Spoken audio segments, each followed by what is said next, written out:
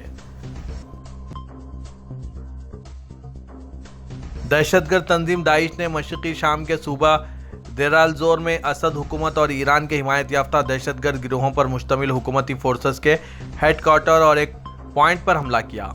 مقامی ذرائع سے حاصل کردہ معلومات کے مطابق داعش کے رکن دہشت گردوں نے دیر زور کے جنوب میں تبنی گاؤں میں اسد حکومت اور ایرانی حمایت یافتہ دہشت گرد گروہوں پر مشتمل حکومتی افواج کے فوجی ہیڈ کوارٹر کے طور پر استعمال کی جانے والی 17ویں ریجمنٹ پر حملہ کیا۔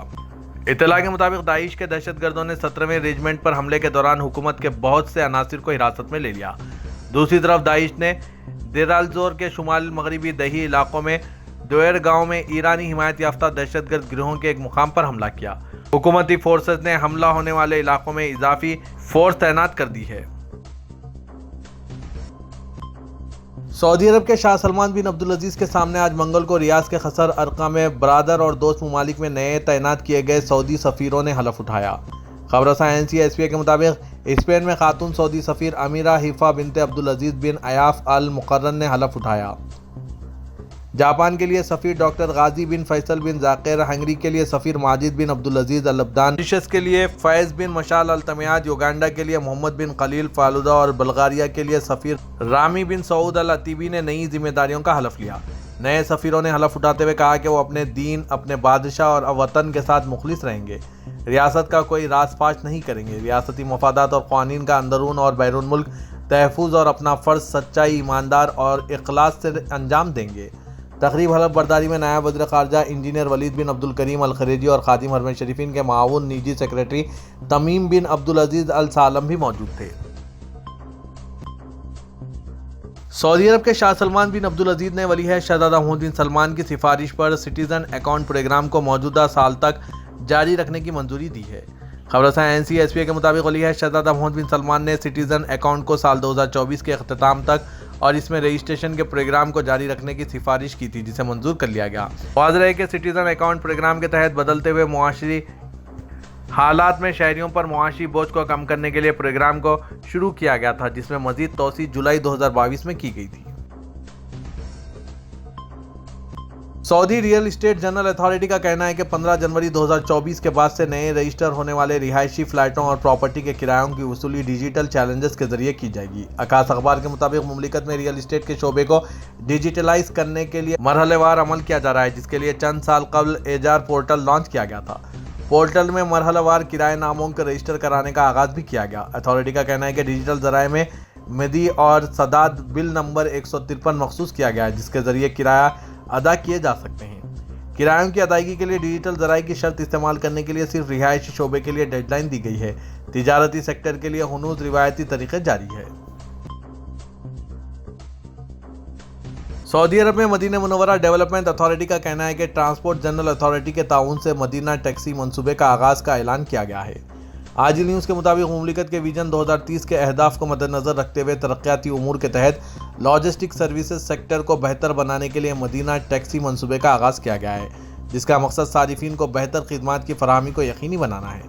مدینہ منورہ ترقیاتی اتھارٹی کا کہنا ہے کہ ٹیکسی سروسز کے شعبے میں سرمایہ کاری کے خواہش مند تجربہ کار مقامی اور بین الاقوامی کمپنیوں کی جانب سے بھی دلچسپی ظاہر کی گئی ہے۔ اتھارٹی کا کہنا ہے کہ اس حوالے سے درخواستوں کی وصولی کا عمل فروری تک جاری رہے گا۔ صدر ترکی رجب طیب اردغان کا کہنا ہے کہ ہمارا مقصد پیداوار، روزگار اور اقتصادی ترقی پر سمجھوتے کیے بغیر افراط زر کو دوبارہ اکائی کے ہندسے تک گرانا ہے۔ 2023 کے برآمدی اعداد و شمار کے اعلان کے پروگرام سے خطاب کرتے ہوئے صدر اردغان نے کہا کہ ہم نے اپنی خارجہ پالیسی کو ترکیہ پر مرکوز لیکن عالمی تناظر کے ساتھ تشکیل دیا ہے اور یقینی طور پر ہم اس سے پیچھے نہیں ہٹیں گے۔ پیداوار، روزگار اور معاشی نمو پر